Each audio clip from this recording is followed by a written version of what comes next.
In every story that is passed down through the generations, certain elements are included while others are left out. Have you ever wished you could fill in the blanks? Maybe you want to learn more about your own family's history, a place you frequent, or an event referenced. Let's explore local resources that can deepen our understanding of our family tree today on Hometown.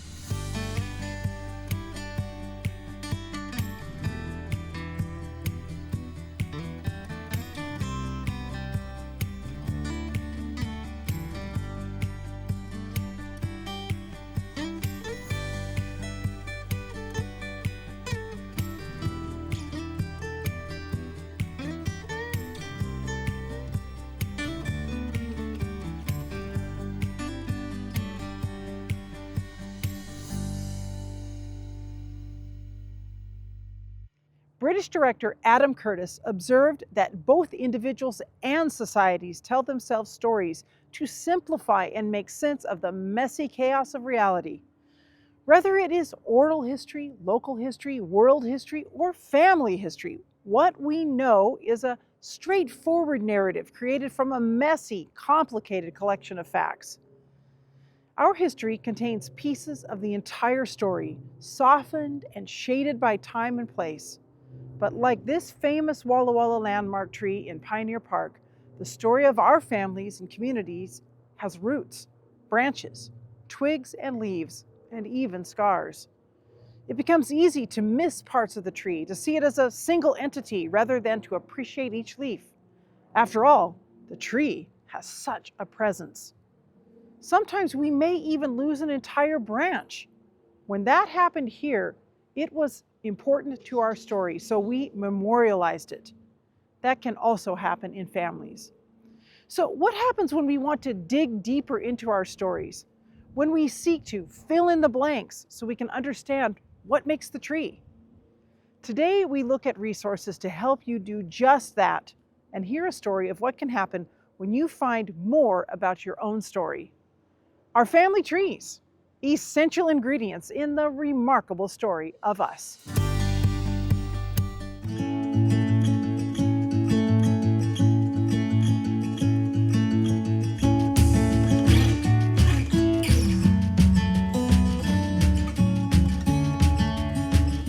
Don Larson, we're here in the stacks at the Milton Freewater Library. Thanks for Yes. having us here.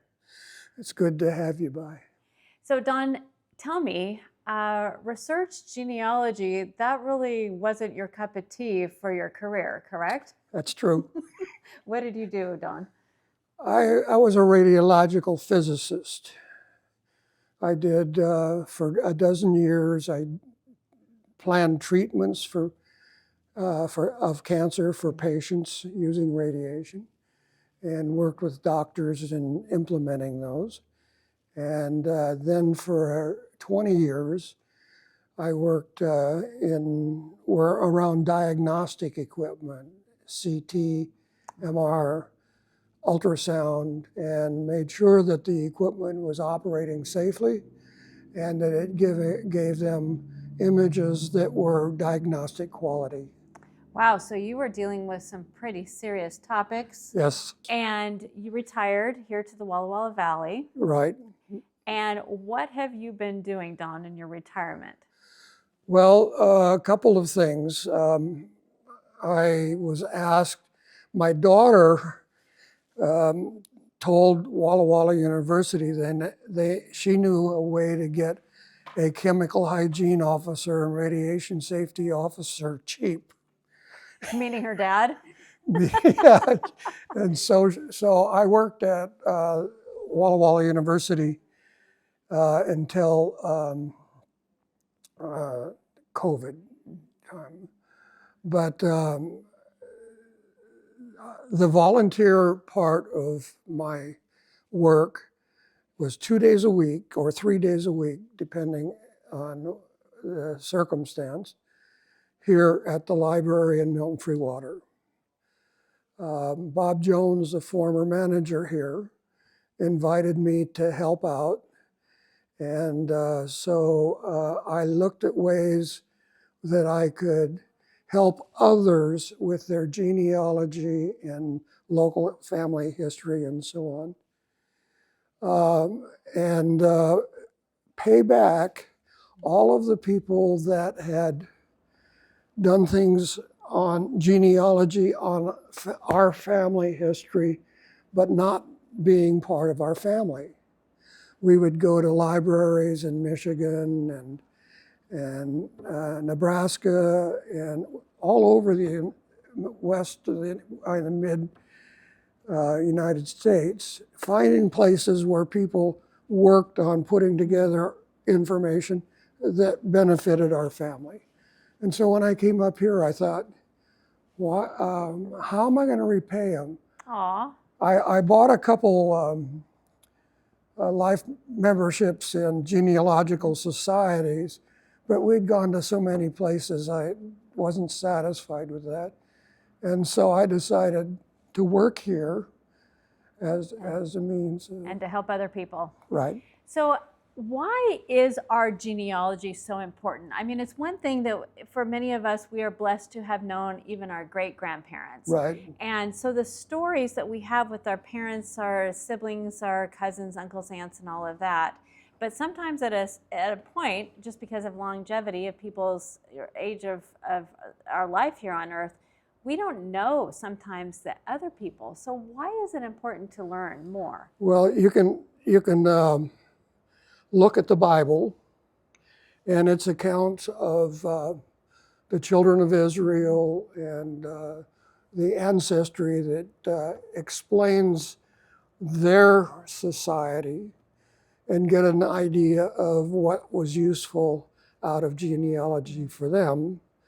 But specifically for me, I feel that I have a closer family relationship with my ancestors Yes. and my uncles and aunts and cousins because I know about our history. Yeah.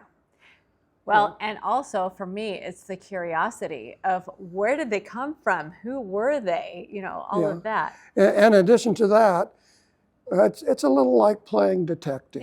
It kind of is. I enjoy solving riddles and puzzles. Mm-hmm.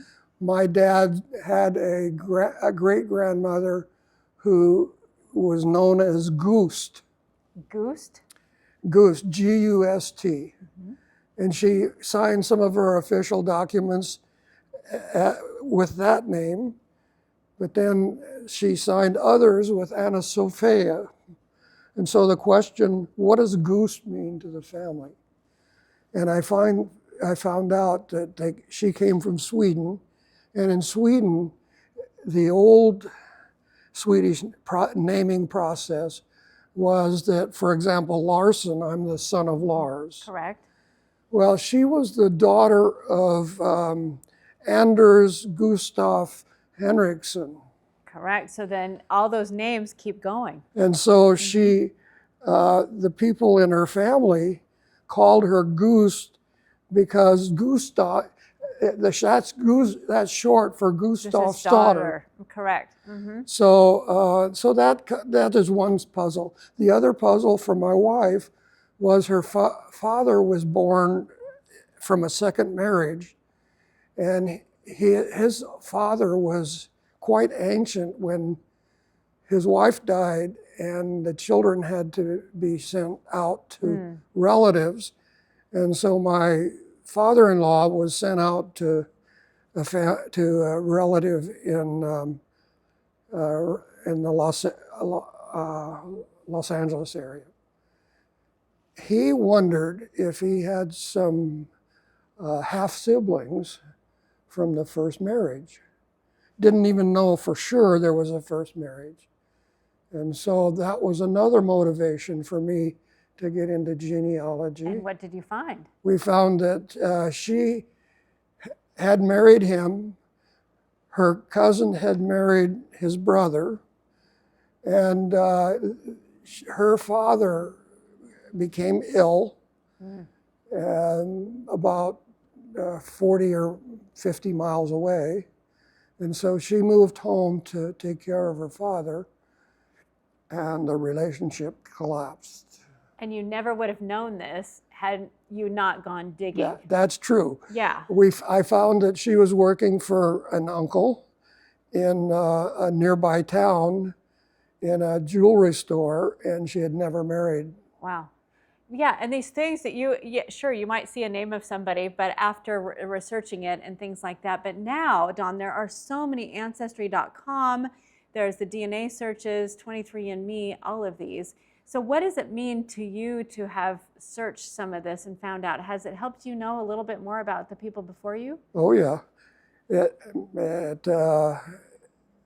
One thing that I believe is true is that some tendencies and capabilities are communicated down genetically. And my father-in-law's distant relative showed great industry and became the largest employer in his county. Wow. By starting industries. And I could see that kind of ability and capability, talent in my father-in-law. That is fantastic. So you have this history, you have this curiosity, and you have brought that here to your volunteer work here at the library. That's true. And so you're helping people here. You get phone calls from people across the country that want to know where their old house is, right? Emails and phone calls, and they even walk in, you know. And you're willing to help them? And absolutely. And you don't charge for that? Nope. Well, wonderful. Well, thank you. And we are going to transition now to your office where you've got some even more information to share with us. That's true.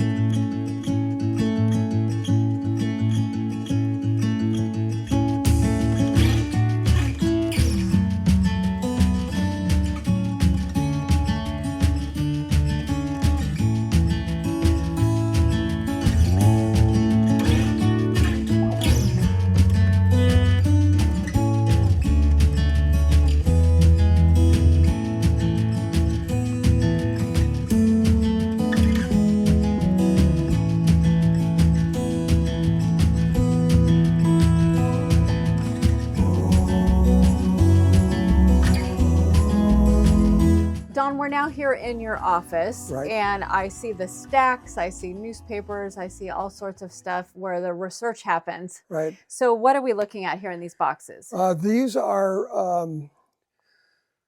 boxes containing alphabetized obituaries and death notices extracted from East Oregonian, Union Bulletin, Valley Herald, and other newspapers. Wow.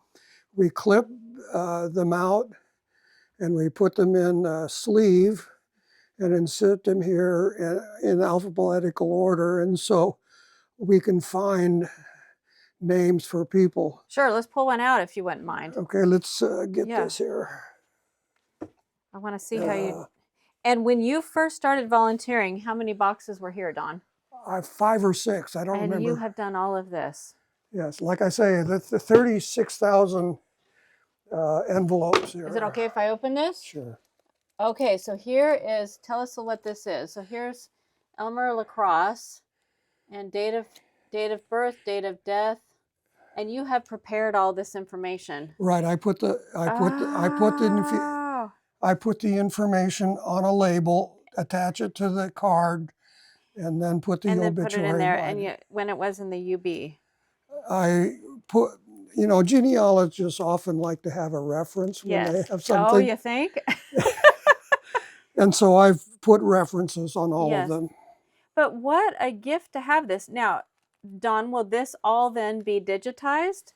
The information on the card and 1 or 2 items in addition to this are in the database. In the database. Okay, so you have done all of this work from 5 boxes to this in how many years?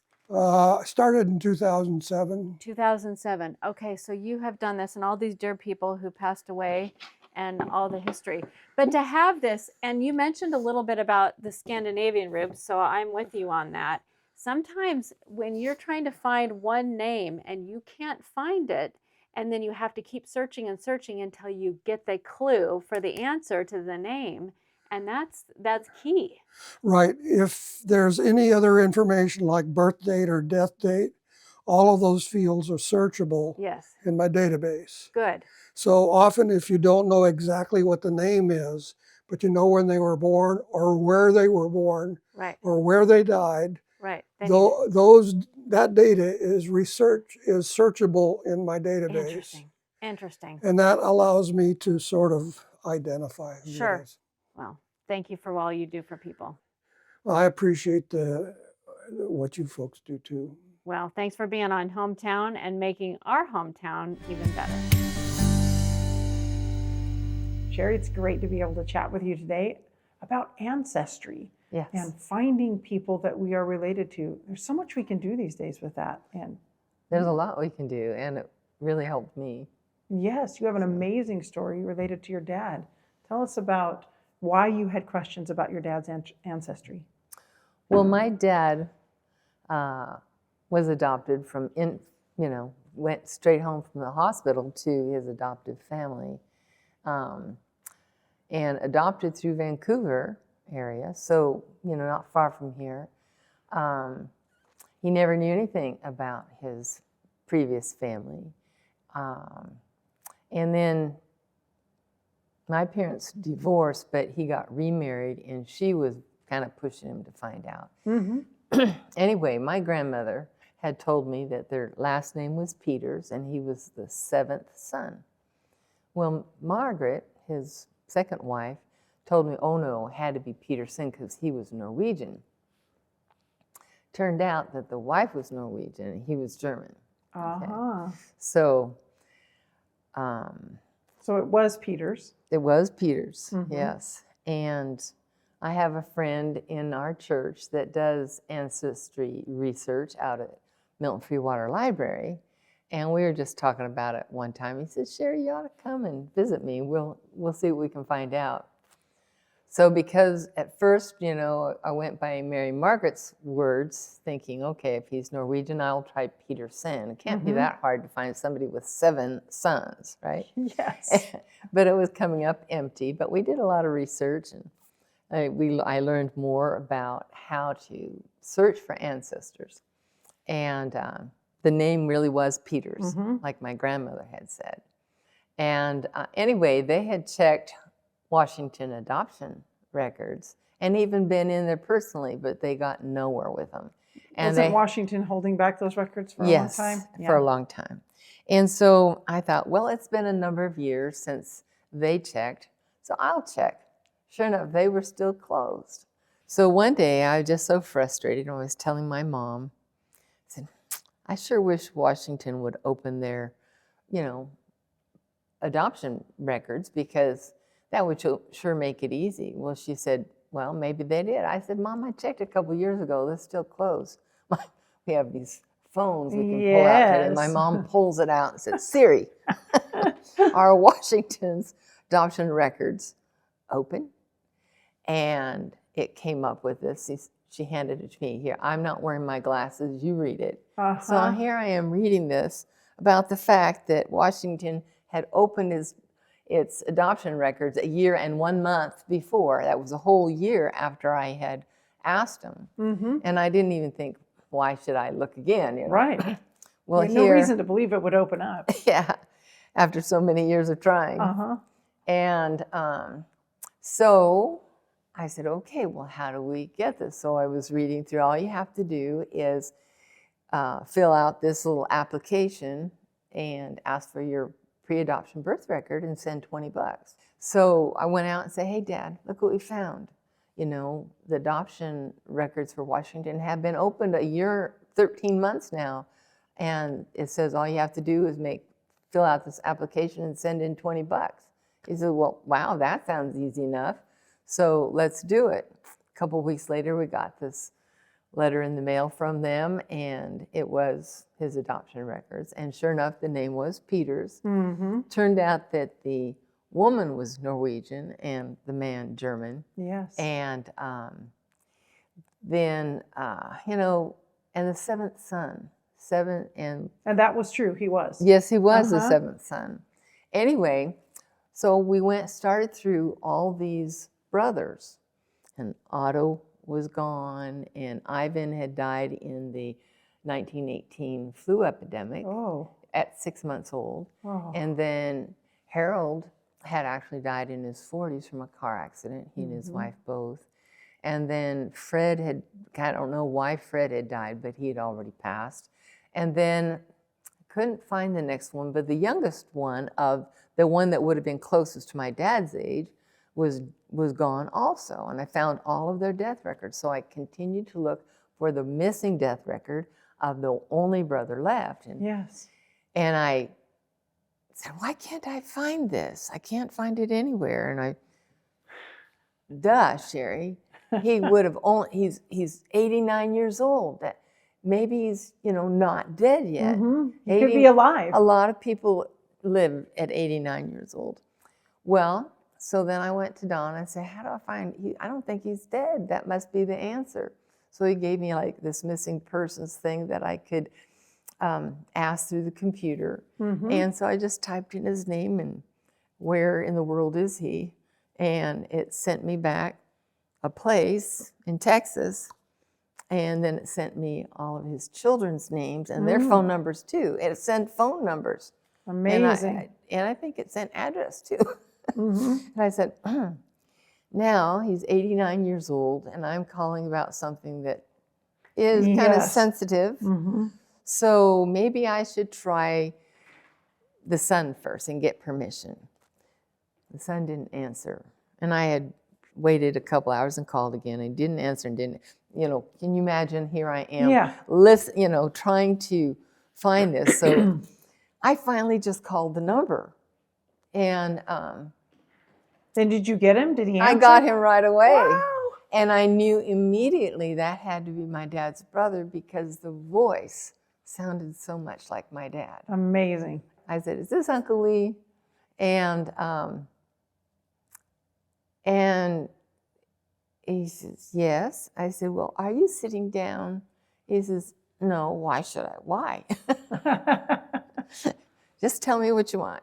I said, well, I think you're my uncle. And I thought, there's going to be he says, well, that would sure answer a lot of questions for me. Really? Yeah, he just came out. That would sure answer a lot of questions for me.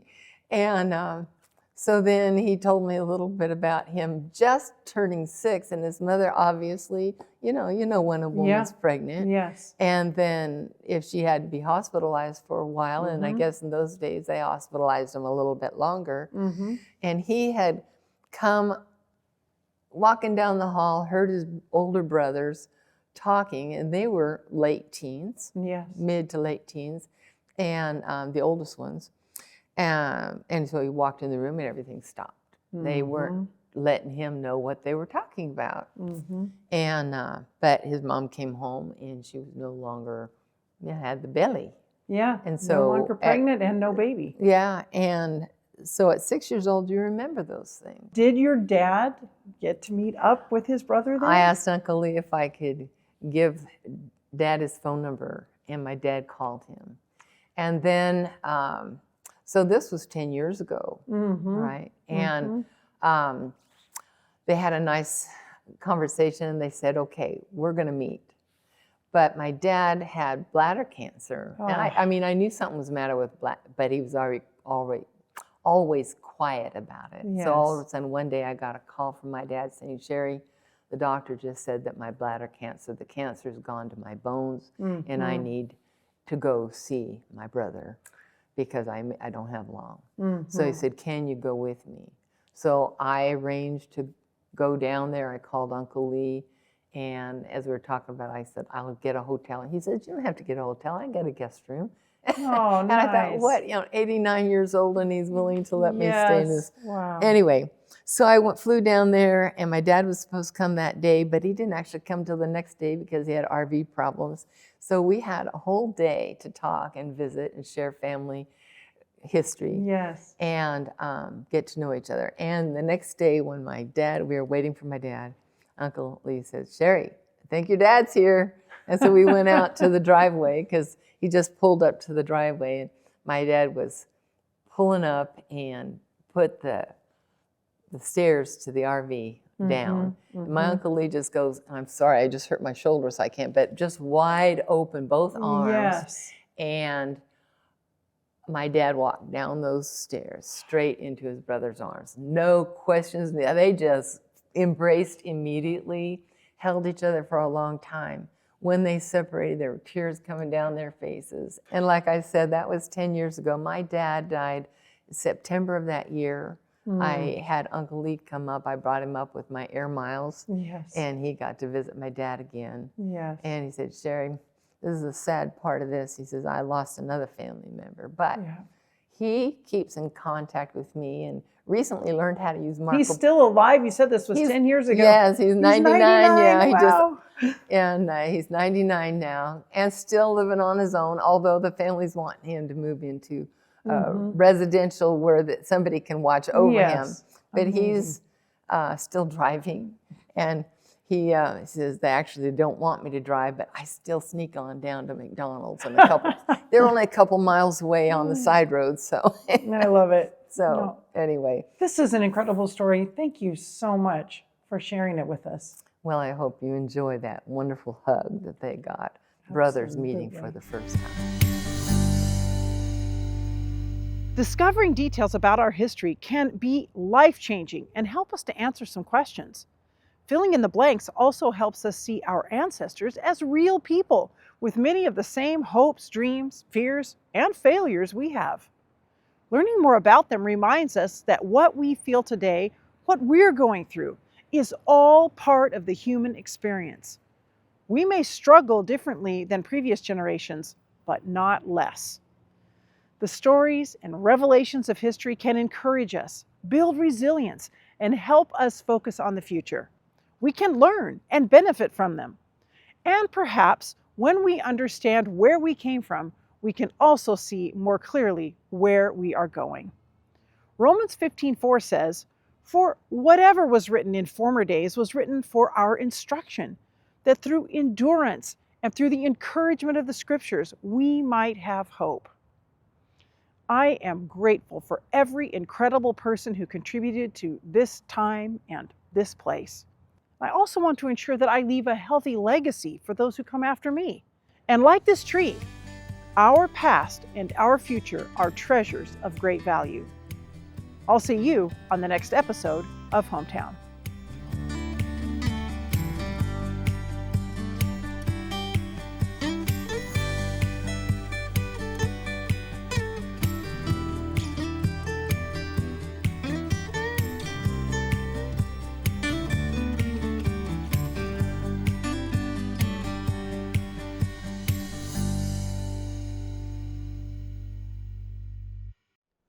Do you love uplifting stories of people in our community as much as we do? When you give a gift, you make local, uplifting, community-focused programming like Hometown possible. To find out how, just use the QR code or visit our website at the link in our bio. And don't forget to like and subscribe to hear more great stories about our valley.